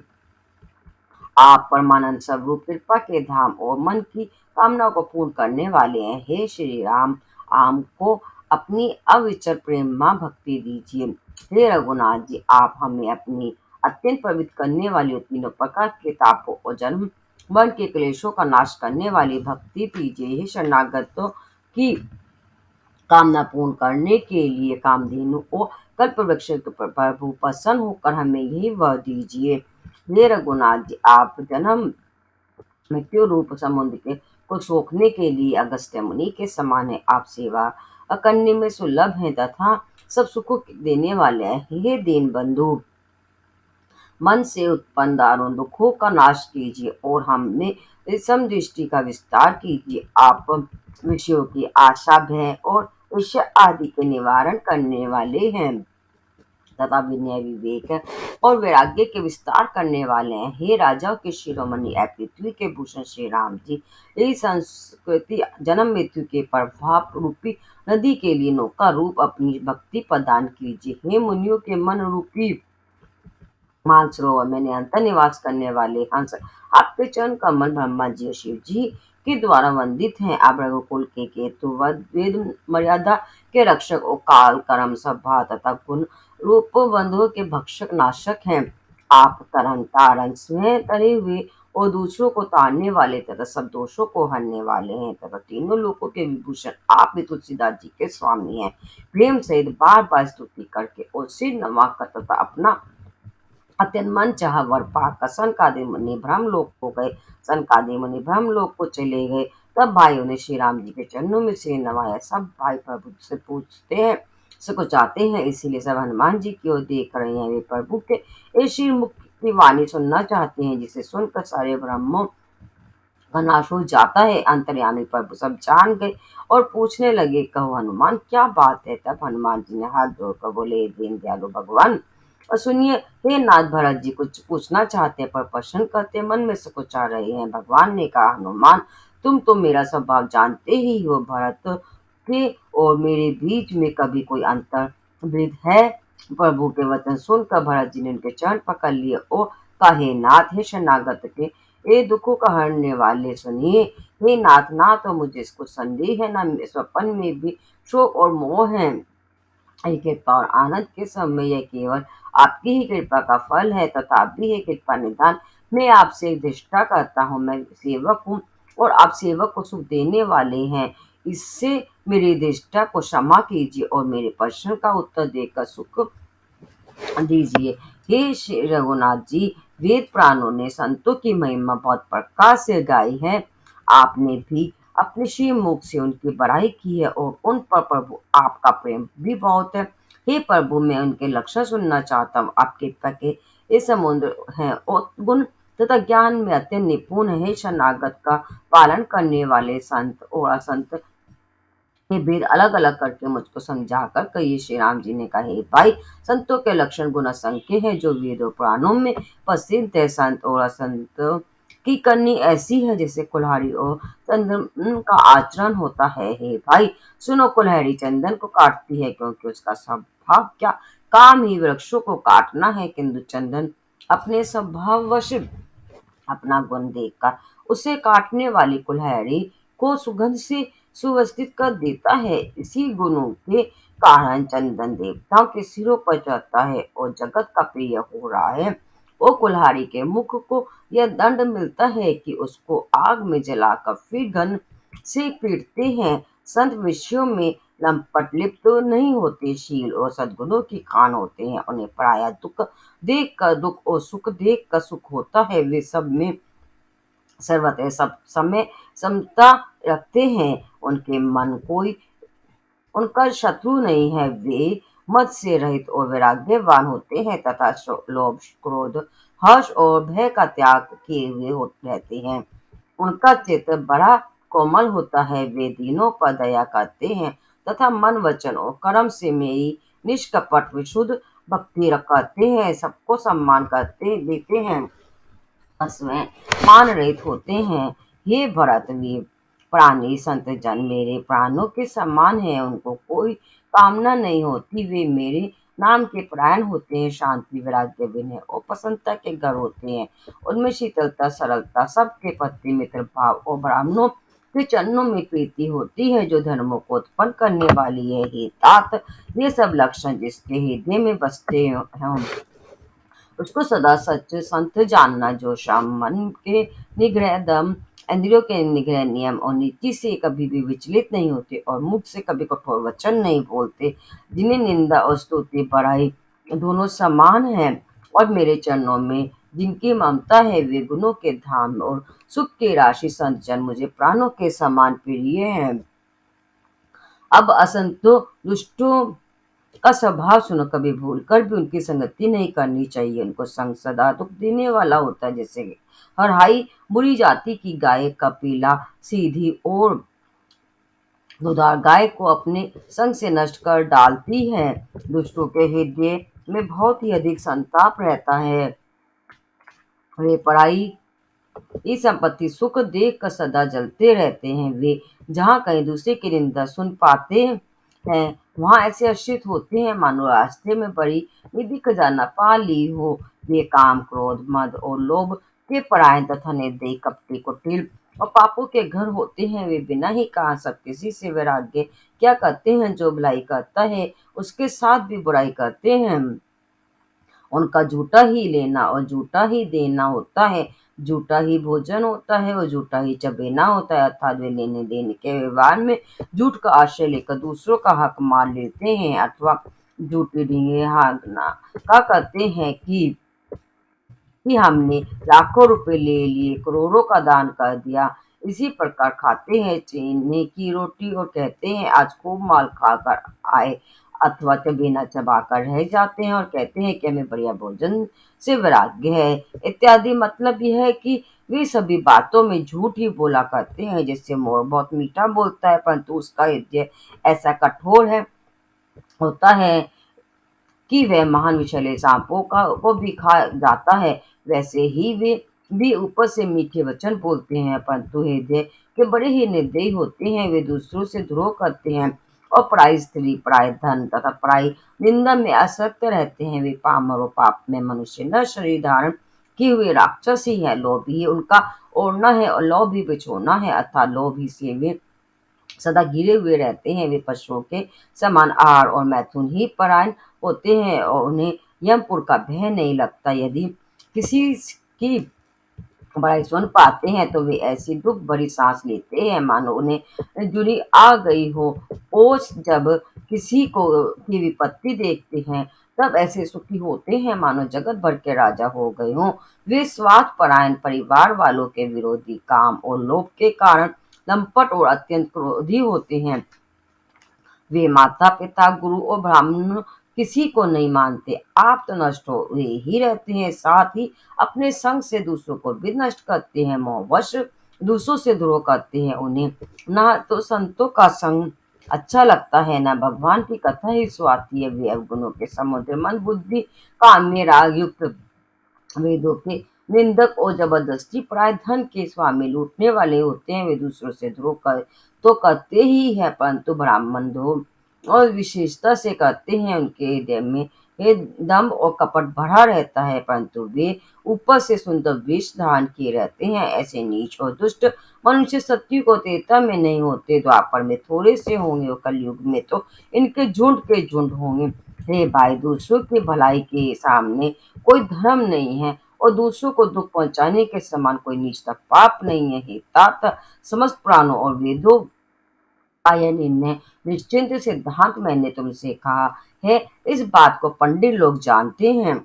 मनुष्य का शरीर धारण करके जो लोग दूसरों को दुख पहुंचाते हैं, उनको जन्म मृत्यु के महान संकट सहने पड़ते हैं। मनुष्य मोह व स्वार्थ परायण होकर अनेकों पाप करते हैं, इसी से उनका परलोक नष्ट हो जा हुआ रहता है। हे भाई, मैं उनके लिए काल रूप भयंकर हूँ और उनके अच्छे और बुरे कर्मों का यथा योग्य फल देने वाला हूँ। ऐसा विचार कर जो लोग परम चतुर वे संसार के प्रवाह को और दुख रूप जानकर मुझे ही बसते हैं, इसी से वे शुभ और अशुभ फल देने वाले कर्मों को त्याग कर देवता, मनुष्य और मुनियों के नायक मुझको बसते हैं। इस प्रकार मैंने संतों और असंतों के गुण कहे, जिन लोगों ने इन गुणों को समझ रखा है वे जन्म मरण के चक्कर में नहीं पड़ते। हे तात सुनो, माया से रचे हुए की अनेक सब गुण और दोष हैं, इनकी कोई वास्तविक सत्ता नहीं है। गुण विवेक इसी में है कि दोनों ही न देखे जाए, न इन्हें देखना ही अविवेक है। भगवान के श्री मुख से ये वचन सुनकर सब भाई हर्षित हो गए। प्रेम उनके हृदय में समाता नहीं, वे बार बार बड़ी विनती करते हैं। विशेषकर हनुमान जी के हृदय में अपार हर्ष है। तत्वंदर श्री रामचंद्र जी अपने महल को गए, इस प्रकार वे नित्य नई लीला करते हैं। नारद मुनि अयोध्या में बार बार आते हैं और आकर श्री राम जी के पवित्र चरित्र गाते हैं। मुनि यहाँ से नित्य नए नए चरित्र देख कर जाते हैं और वहां लोग में जाकर सब कथा कहते हैं। ब्रह्मा जी सुनकर अत्यंत सुख मानते हैं और कहते हैं, हे तात, बाबा श्री राम जी के गुणों का गान करो। सनकादि मुनि नारद जी की सराहना करते हैं। यद्यपि वे सनकादि मुनि भ्रानिष्ठ हैं, परंतु श्री राम जी का गुणगान सुनकर वे भी अपनी भ्रम समाधि को भूल जाते हैं और आदर पूर्वक उसे सुनते हैं। वे राम कथा सुनने के श्रेष्ठ अधिकारी हैं। सनकादि मुनि जैसे जीवन मुक्त और ब्रह्मनिष्ठ पुरुष भी ध्यान भ्रम समाधि छोड़कर श्री राम जी के चरित्र सुनते हैं। ये जानकर भी जो श्री हरि की कथा से प्रेम नहीं करते, उनके हृदय सचमुच ही पत्थर के समान है। एक बार श्री रघुनाथ जी के बुलाए वे गुरु वशिष्ठ जी, ब्राह्मण और अन्य सब नगरवासी सभा में आए, और जब गुरु मुनि ब्राह्मण तथा अन्य सब सज्जन यथा योग्य बैठ गए, तब भक्तों के जन्म मरण को मिटाने वाले श्री राम जी बोले, हे समस्त नगरवासियों, मेरी बात सुनो। यह बात मैं हृदय में कुछ ममता लाकर नहीं कहता हूँ, न अनिति की बात कहता हूँ, और न इसमें कुछ में प्रभुत्ता ही है। इसीलिए संकोच और भय छोड़कर ध्यान देकर मेरी बातों को सुन लो, और फिर यदि तुम्हें अच्छी लगे तो उसके अनुसार करो। वही मेरा सेवक है और वही प्रियतम है जो मेरी आज्ञा माने। है भाई, यदि मैं कुछ अनीति की बात कहूँ तो भय बुलाकर बखट के मुझे रोक देना। बड़े भाग्य से यह मनुष्य शरीर मिला है। सब ग्रंथों ने यही कहा है कि यह शरीर देवताओं को भी दुर्लभ है, कठिनता से मिलता है। यह साधन का धाम और मोक्ष का दरवाजा है। इसे पाकर भी जिसने परलोक न बना लिया, वह परलोक में दुख पाता है और सिर पीट पीट कर पछताता है, तथा अपना दोष न समझाकर काल पर, कर्म पर और ईश्वर पर मिथ्या दोष लगाता है। हे भाई, इस शरीर के प्राप्त होने का फल विषय भोग नहीं है। इस जगत के भोगों की तो बात ही क्या, स्वर्ग का भोग भी बहुत थोड़ा है और अंत में दुख देने वाला है। अतः जो लोग मनुष्य शरीर पाकर विषयों में मन लगा देते हैं, वे मूर्ख अमृत को बदलकर विष ले लेते हैं। जो पारस मणि को खोकर बदले में मुक्ति ले लेता है, उसको कभी कोई भला बुद्धिमान नहीं कहता। यह अविनाशी जीव अंडज स्वदेश जरायुज और उद्दिज चार खानों और 84 लाख योनियों में चक्कर लगाता रहता है। माया की प्रेरणा से काल, कर्म, स्वभाव और गुण से घिरा हुआ, इनके वश में हुआ यह सदा भटकता रहता है। बिना ही कारण स्नेह करने वाले ईश्वर कभी बिल्ली ही दया करके इसे मनुष्य का शरीर देते हैं। यह मनुष्य का शरीर भवसागर से तारने के लिए बड़ा जहाज है। मेरी कृपा की ही अनुकूल वायु है। सदगुरु इस मजबूत जहाज के कर्णधार कहने वाले हैं। इस प्रकार दुर्लभ कठिनता से मिलने वाले साधन सुलभ होकर भगवत कृपा से सहज ही उसे प्राप्त हो गए हैं। जो मनुष्य ऐसे साधन पाकर भी भव सागर से ना तरे, वे कृत्यक्त और मंद बुद्धि है और आत्महत्या करने वाले की गति को प्राप्त होता है। यदि परलोक में और यहाँ दोनों जगह सुख चाहते हो तो मेरे वचन सुनकर उनके हृदय में दृढ़ता से पकड़ रखो। हे भाई, यह मेरी भक्ति का मार्ग सुलभ और सुखदायक है। पुराणों और वेदों ने इसे गाया है। ज्ञान दुर्गम है और उसकी प्राप्ति में अनेकों विघ्न हैं। उसका साधन कठिन है और उसमें मन के लिए कोई आधार नहीं है। बहुत कष्ट करने पर कोई उसे पा भी लेता है तो वह भी भक्ति रहित होने से मुझको प्रिय नहीं होता। भक्ति स्वतंत्र है और सब सुखों की खान है, परंतु सत्संग संतों के संग के बिना प्राणी इसे नहीं पा सकते और पुण्य समूह के बिना संत नहीं मिलते। संत संगति ही संस्कृति जन्म मरण की चक्र का करती है। जगत में पुण्य एक ही है के समान दूसरा नहीं। वे है मन कर्म वचन से ब्राह्मणों के चरणों की पूजा करना। जो कपट का त्याग करके ब्राह्मणों की सेवा करता है उस पर मुनि और देवता प्रसन्न रहते हैं। और भी एक गुप्त मत है, मैं उसे सबसे हाथ जोड़कर कहता हूँ कि शंकर जी के भजन के बिना मेरे निश्चय मेरी भक्ति नहीं पाता। कहो तो भक्ति मार्ग में कौन सा परिश्रम है। इसमें ना तो योग की आवश्यकता है, ना यह जप और तप और उपवास की। यहाँ इतना ही आवश्यक है कि सरल स्वभाव हो, मन में कुटिलता ना हो और जो कुछ मिले उसी में सदा संतोष रखे। मेरा दास कहलाकर यदि कोई मनुष्य की आशा करता है तो तुम ही कहो उसका क्या विश्वास है, अर्थात उसकी मुझ पर आस्था बहुत ही निर्बल है। बहुत बात बढ़ा कर क्या कहूँ हे भाइयों, मैं तो इसी आचरण के वश में हूँ। ना किसी से बैर करो, ना लड़ाई झगड़ा करे, ना आशा रखे, ना व्यय ही करे। उसके लिए सभी दिशाएं सदा सुख में ही हैं। जो कोई भी आराम फल की इच्छा से कर्म नहीं करता, जिसका कोई अपना घर नहीं है, जिसका कि घर में ममता नहीं है, जो मानहीन पापहीन और क्रोधहीन है, जो भक्ति करने में निपुण और विज्ञानवान है, सज्जनों के संसर्ग सत्संग से सदा जिसे सदा प्रेम है, जिसके लिए मन में सब विषय जहाँ तक कि स्वर्ग और मृत्यु मुक्ति तक भक्ति के सामने तृण के समान है, जो भक्ति के पक्ष में हट करता है पर दूसरे के मत का खंडन करके नेकी मुक्ता नहीं करता, तथा जिसने सब को दूर बहा दिया है, जो मेरे गुण समय के और मेरे नाम के परायण है एवं ममता मद और मोह से रहित है, उसका सुख वही जानता है जो परमात्मा स्वरूप परमानंद राशि को प्राप्त है। श्री रामचंद्र जी के अमृत के समान वचन सुनकर सबने कृपा धाम के चरण पकड़ लिए और काहे कृपा निधान, आप हमारे माता पिता गुरु भाई सब कुछ है और प्राणों से भी अधिक प्रिय हैं। और ये शरणागतों के दुख को हरने वाले राम जी, आप ही हमारे शरीर धन घर द्वार और सभी प्रकार से हित करने वाले हैं। ऐसी शिक्षा आपके अतिरिक्त कोई नहीं दे सकता। माता पिता हितैषी और शिक्षा भी देते हैं, परंतु वे स्वार्थ परायण है, इसीलिए ऐसा परम हितकारी शिक्षा नहीं देते। बोलो जय श्री राम।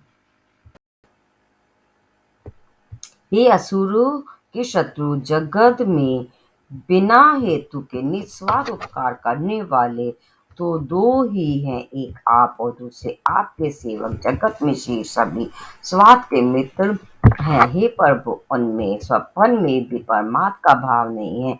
सबके प्रेम रस में सने हुए वचन शुद्ध श्री रघुनाथ जी हृदय में शीघ्र फिर आज्ञा पाकर सब प्रभु को की सुंदर बातचीत का वर्णन करते हुए अपने अपने घर गए। शिव जी कहते हैं, हे उमा, अयोध्या में रहने वाले पुरुष और स्त्री सभी कितना स्वरूप हैं, जहाँ स्वयं सच्चिदानंद माँ श्री रघुनाथ जी राजा हो। एक बार मुनि वशिष्ठ जी वहाँ आए, जहाँ सुंदर सुख के धाम श्री राम जी थी।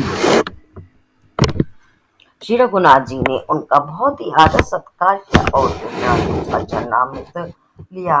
मुनि ने हाथ जोड़कर कहा, हे कृपा सागर श्री राम जी, मेरी कुछ विनती सुनिए। आपके आचरणों मनुष्य चित्त चरित्रों को देख देख कर मेरे हृदय में अपार मोह भ्रम होता है। हे भगवान, आपकी महिमा की सीमा नहीं है, उसे वेद भी नहीं जानते, फिर मैं किस प्रकार कह सकता हूँ। पुरोहिती का कर्म पेशा बहुत ही नीचा है। वेद पुराण स्मृति सभी इसकी निंदा करते हैं। जब मैं उसे सूर्यवंश की पुरोहिती का काम नहीं लेता था, तब ब्रह्मा जी ने मुझे कहा था कि ये पुत्र, इससे तुमको आगे चलकर बहुत लाभ होगा। स्वयं ब्रह्मा परमात्मा मनुष्य रूप धारण कर रघुकुल के भूषण राजा होंगे। तब मैंने हृदय में विचार किया कि जिसके लिए ये योग यागवत और दान किए जाते हैं, उसे मैं इसी कर्म से पा जाऊंगा। तब तो उस इसके समान दूसरा कोई धर्म ही नहीं है। जब तब नियम योग अपने अपने वर्ण श्रम के धर्म श्रुतियों से उत्पन्न वेद भीत बहुत से शुभ कर्म ज्ञान दया दम इंद्रिय निग्रह तीर्थ स्थान स्नान आदि जहाँ तक वेद और संत जनों ने धर्म कहे हैं, उनके करने का तथा हे प्रभु अनेक तंत्र वेद और पुराणों के पढ़ने और सुनने का सर्वोत्तम फल एक ही है। और सब साधनों का भी यही एक सुंदर फल है कि आपके चरण कमलों में सदा सर्वदा प्रेम हो। मैल से धोने से क्या मैल छूटता है, जल के मतने से क्या कोई घी पा सकता है। उसी प्रकार हे रघुनाथ जी, प्रेम भक्ति रूपी निर्मल जल के बिना अंतःकरण का मल कभी नहीं जाता। वही सर्वज्ञ है, वही तत्वज्ञ है और पंडित है, और वही गुणों का घर और अखंड विज्ञानवान है। वही चतुर है और सब सुलक्षणों से युक्त है, जिसका आपके चरण कमलों में प्रेम है। हे नाथ, हे श्री राम जी, मैं आपके से एक वर मांगता हूँ, कृपा करके दीजिए। प्रभु, आपके चरण कमलों में मेरा प्रेम जन्म जन्मांतर में भी कभी ना घटे। ऐसा कहकर मुनि वशिष्ठ जी घर आए।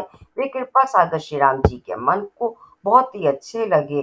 तत्वंत सेवकों को सुख देने वाले श्री राम जी ने हनुमान जी तथा भरत जी आदि भाइयों को साथ लिया और फिर कृपालु श्री राम जी नगर के बाहर गए, और वहां उन्होंने हाथी रथ और घोड़े मंगवाए। उन्हें देखकर कृपा करके प्रभु ने सबकी सराहना की और उनको जिसने चाहा उसको उचित जानकर दिया।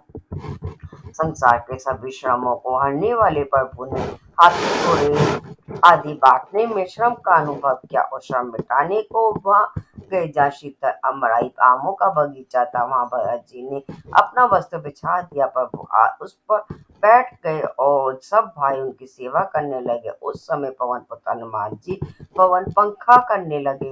उनका शरीर पुलकित हो गया और नेत्रों में प्रेमांशु का जल भराया। शिव जी कहने लगे, हे गिरिजे, हनुमान जी के सम्मान ना तो कोई बड़भागी है और ना ही कोई श्री राम जी के चरणों का प्रेमी ही है। जिनके प्रेम और सेवा की स्वयं प्रभु ने अपने श्रीमुख से बार बार बड़ाई की है, उसी अवसर पर नारद मुनि हाथ में बीना लिए हुए आए। वे श्री राम जी की सुंदर और नित्य नवीन रहने वाली कीर्ति गाने लगे। कृपा पूर्वक देख लेने मात्र से शोक से के छुड़ाने वाले हे कमल नयन, मेरी ओर देखिए, मुझ पर भी कृपा दृष्टि कीजिए। हे हरि, आप नीलकमल के समान श्याम वन और कामदेव के शत्रु महादेव जी के हृदय कमल के मकरंद प्रेम रस के पान करने वाले ब्राह्मण हैं। आप राक्षसों की सेना के बल को तोड़ने वाले और मुनियों और संतजनों को आनंद देने वाले और पापों का नाश करने वाले हैं। ब्राह्मणों की खेती के लिए आप नई मेघ समूह और शरणहीनों को शरण देने वाले तथा दीन जनों को अपने आश्रय में ग्रहण करने वाले हैं। आपने बाहुबल से पृथ्वी के बड़े भारी बोझ को नष्ट करने वाले खर दूषण और विराट के वध करने में कुशल रावण के शत्रु आनंद स्वरूप राजाओं में श्रेष्ठ और दशरथ के कुल रूपी कुमुदनी के चंद्रमा श्री राम जी आपकी जय हो।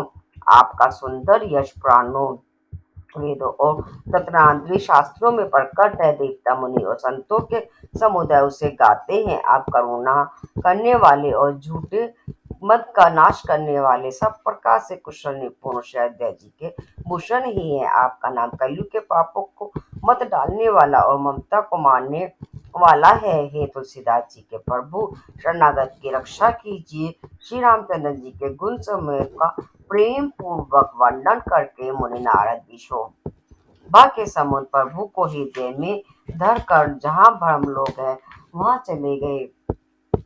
शिव जी कहते हैं, हे गिरजे, सुनो, मैंने यह उज्जवल कथा जैसी मेरी बुद्धि थी वैसी पूरी कह डाली। श्री राम जी के चरित्र सौ करोड़ अथवा अपार है। शुद्धि और श्रद्धा भी उनका वर्णन नहीं कर सकते। भगवान श्री राम अनंत है, उनके गुण अनंत है, जन्म कर्म और नाम भी अनंत है। जल की बूंदे और पृथ्वी के रच रच चाय की नहीं जा सकते हो, पर श्री राम गुना जी के चरित्र वर्णन करने से नहीं चुकते। यह अवैध कथा कथा भगवान के परम पद को देने वाली है। इसके सुनने से अविचल भक्ति प्राप्त होती है। हे उमा, मैंने वह सब सुंदर कथा कही जो काकभूषण जी ने गुरु जी को सुनाई थी।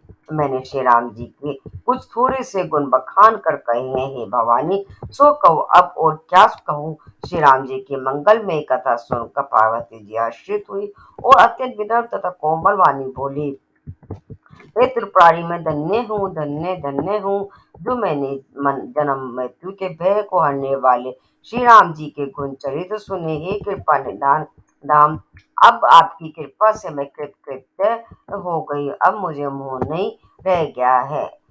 हे प्रभु, मैं सच्चिदानंद प्रभु श्री राम जी के प्रताप को जान गई हे नाथ। आपका मुख रूपी चंद्रमा श्री रघुवीर की कथा रूपी अमृत बसाता है। हे मति धीर मेरा मन कनपटों से उसे पीकर तृप्त नहीं होता। श्री राम जी के चरित सुनते सुनते जो तृप्त हो जाते हैं बस कर देते हैं, उन्होंने तो उसका विशेष रस जाना ही नहीं। जो जीवन मुक्त मामुनि है वे भी भगवान के गुण निरंतर सुनते रहते हैं। जो संसार रूपी सागर का पार पाना चाहते हैं उसके लिए तो श्री राम जी की कथा दृढ़ नुक्कड़ के समान है। श्री हरि के गुण में तो विषय लोगों के लिए भी कानों को सुख देने वाले और मन को आनंद देने वाले हैं। जगत में कान वाला ऐसा कौन है जिसे श्री रघुनाथ जी के चरित्र न सुहाते हो। जिन्हें श्री रघुनाथ जी की कथा नहीं सुहाती वे मूर्ख जीव तो अपनी आत्मा की हत्या करने वाले हैं। हे नाथ, आपने श्री रामचंद्र मानस का गान किया, उसे सुनकर मैंने अपार सुख पाया।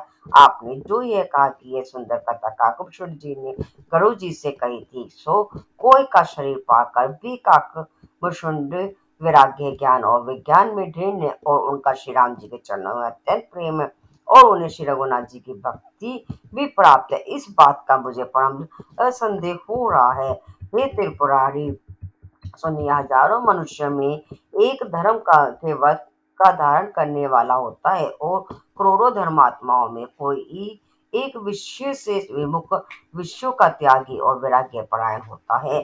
श्रुति कहती है कि करोड़ों विरक्तों के कोई एक ही सम्यक अर्थात ज्ञान को प्राप्त होता है और करोड़ों ज्ञानियों में कोई एक ही जीवन मुक्त होता है। जगत में कोई बिल्ला ही ऐसा जीवन मुक्त होता है। हजारों जीवन मुक्तों में भी सब सुखों की खान ब्रह्मा में लीन विज्ञानवान पुरुष और भी दुर्लभ है। धर्मात्मा वैराग्यवान ज्ञानी जीवन मुक्त और भ्रम लीन इन सब में भी ये देवाधिदेव महादेव वह प्राणी अत्यंत दुर्लभ है जो मद और माया से रहित होकर श्री राम जी की भक्ति के परायण हो।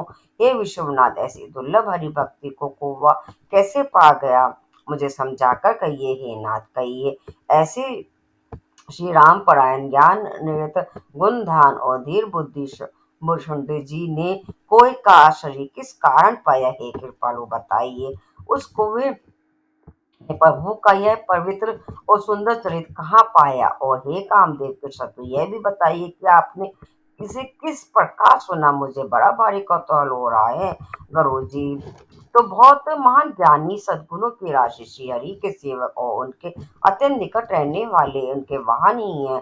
उन्होंने मुनियों के समय को छोड़कर कोई से जाकर हरि कथा किस प्रकार सुनी, कहिए। काकभूषण जी और गरुड़ इन दोनों हरि भक्तों की बातचीत किस प्रकार हुई। पार्वती जी की सरल सुंदर वाणी सुनकर शिव जी सुख पाकर आदर के साथ बोले, हे सती, तुम धन्य हो, तुम्हारी बुद्धि अत्यंत पवित्र है। श्री रघुनाथ जी के चरणों में तुम्हारा कम प्रेम नहीं है, अत्यधिक प्रेम है। अब वह परम पवित्र इतिहास सुनो जिसे सुनने से सारे लोग के भ्रम का नाश हो जाता है तथा श्री राम जी के चरणों में विश्वास उत्पन्न होता है और मनुष्य बिना ही परिश्रम के संसार रूपी समुद्र से तर जाता है। पक्षीराज गरुड़ जी ने भी जाकर काकभूषण जी से प्राय ऐसे ही प्रश्न किए थे। हे उमा, मैं वह सब आदर सहित कहूंगा, तुम मन लगाकर सुनो।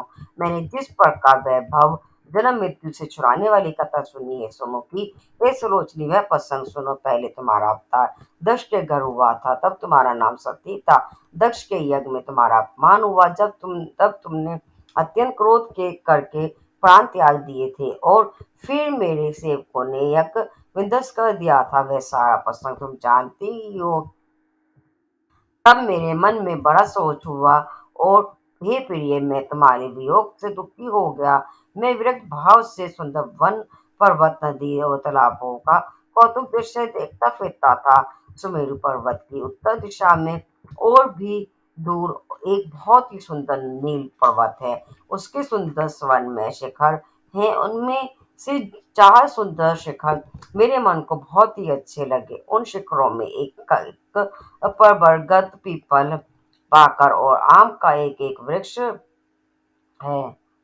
पर्वत के ऊपर एक सुंदर तालाब शोभित है जिसकी मणियों की सीढ़ियां देखकर मन मोहित हो जाता है। उसका जल शीतल, निर्मल और मीठा है।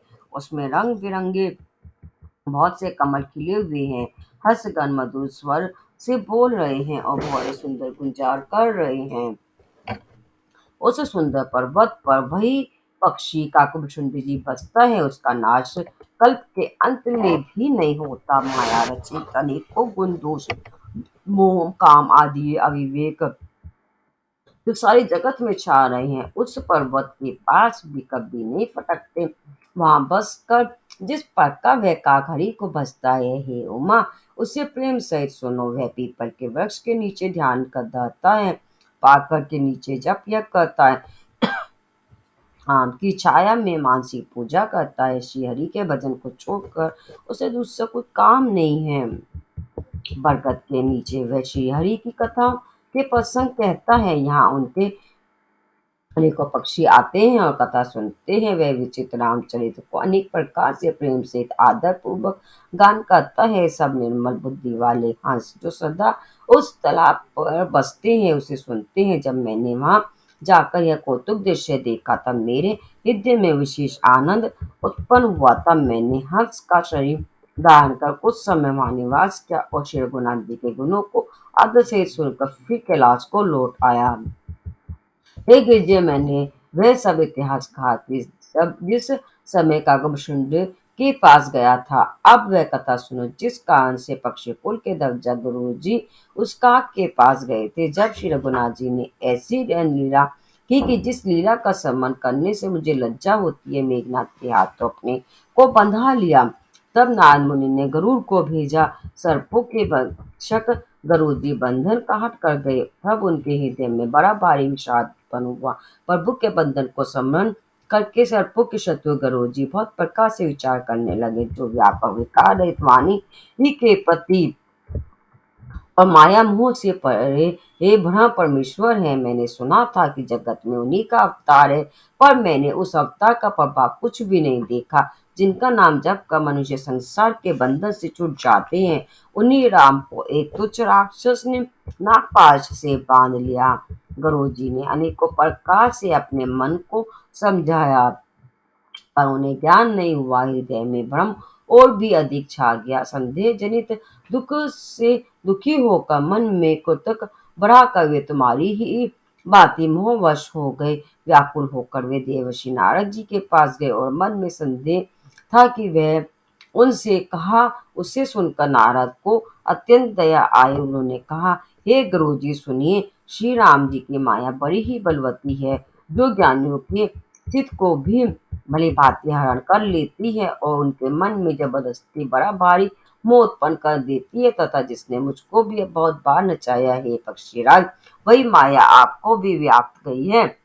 हे गरुड़ जी, आपके हृदय में बड़ा भारी मोह उत्पन्न हो गया है, यह मेरे समझ जाने से तुरंत नहीं मिटेगा। हे पक्षीराज, आप ब्रह्मा जी के पास जाइए और वहां जिस काम के लिए आदेश मिले वही कीजिएगा। ऐसा कहकर परम सज्जन जान देवर्षि नारद जी श्री राम जी का गुणगान करते हुए बारंबार श्री हरि की माया का बल वर्णन करते हुए चले। तब पक्षीराज गरुड़ जी ब्रह्मा जी के पास गए और अपना संदेह उन्हें कह सुनाया। उसे सुनकर ब्रह्मा जी ने श्री रामचंद्र जी को सिर नवाया और उनके प्रताप को समझकर उनके अत्यंत प्रेम आ गया। ब्रह्मा जी ने मन में विचार करने लगे कि कवि कोविद और ज्ञानी सभी माया के वश हैं। भगवान की माया का प्रभाव असीम है, जिसने मुझको तक अनेकों बार नचाया है। यह सारा चराचर जगत तो मेरा रचा हुआ है। जब मैं ही माया वश नाचने लगता हूँ तब पक्षीराज गरुड़ को मोह होना कोई आश्चर्य की बात नहीं है। तत्वंत ब्रह्मा जी सुंदर वाणी बोले, श्री राम जी की महिमा को महादेव जानते हैं। हे गरुड़, तुम शंकर जी के पास जाओ। हे तात, और कहीं किसी से ना पूछना, तुम्हारे संदेह का नाश वही करेंगे। ब्रह्मा जी का वचन सुनते ही गरुड़ जी चल दिए। तब बड़ी आतुरता उतावली से पक्षीराज गरुड़ मेरे पास आए। हे उमा, उस समय मैं कुबेर के घर जा रहा था और तुम कैलाश पर थी। गरुड़ ने आदर पूर्वक मेरे चरणों में सिर नवाया और फिर मुझको अपने संदेह सुनाया। हे भवानी, उनकी विनतियों को मरवाने सुनकर मैंने प्रेम से तुमसे कहा, हे करोड़, तुम मुझे रास्ते में मिले हो, राह चलते मैं तुम्हें किस प्रकार समझाऊं।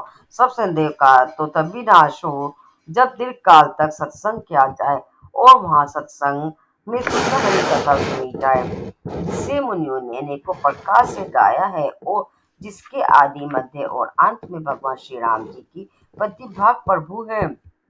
हे भाई जहाँ प्रतिदिन हरी कथा होती है, तुमको मैं वहीं भेजता हूँ। तुम जाकर उसे सुनो, उसे सुनते ही तुम्हारा सब संदेह दूर हो जाएगा और तुम्हें श्री राम जी के चरणों में अत्यंत प्रेम होगा। सत्संग के बिना ये हरि की कथा सुनने को नहीं मिलती और उसके बिना मोह नहीं भागता और मोह के गए बिना श्री रामचंद्र जी के चरणों में दृढ़ अचल प्रेम नहीं होता। बिना प्रेम के केवल योग तप ज्ञान और वैराग्य के करने से श्री रघुनाथ जी नहीं मिलते। अतः तुम सत्संग के लिए वहां जाओ और उत्तर दिशा में एक सुंदर नील पर्वत है, वहां परम सुशील काकुभुषुंड जी रहते हैं। वे श्री राम भक्ति के मार्ग में प्रवीण है, ज्ञानी है, गुणों के धाम है और बहुत काल के हैं। वे निरंतर श्री रामचंद्र जी की कथा कहते रहते हैं, जिसे भांति भांति के श्रेष्ठ पक्षी आदर से सुनते हैं। वहां जाकर श्री हरि के गुण समूह को सुनो, उनके सुनने से मुंह से उत्पन्न तुम्हारा दुख दूर हो जाएगा। मैंने उसे जब जब सब समझाकर कहा तब वह मेरे चरणों में से नवाकर हर्षित होकर चला गया। हे उमा, मैंने उसको इसलिए नहीं समझाया कि मैं श्री रघुनाथ जी की कृपा से उसका मर्म भेद पा गया था। उसने कभी अभिमान क्या होगा, जिसको कृपा निधान श्री राम जी नष्ट करना चाहते हैं। फिर इस कारण भी मैंने उसको अपने पास नहीं रखा कि पक्षी पक्षी की ही बोली समझते हैं। ये भवानी, प्रभु की माया बड़ी बलवती है। ऐसा कौन ज्ञानी है जिसे वह ना मोह ले, जो ज्ञानियों में और भक्तों में शिरोमणि है। एवं त्रिभुवन पति भगवान के वाहन है। उन गरुड़ को भी माया ने मोह लिया, फिर भी निज मनुष्य मुक्ता घमंड वश घमंड क्या करते हैं। मासा परायण 28वां विश्राम। बोलो जय श्री राम। आप सुन रहे थे श्री रामचरित मानस के अनुसार उत्तर कांड का भाग 1। भाग 2 आपको अभी वीडियो में मिलेगा। बोलो जय श्री राम, जय श्री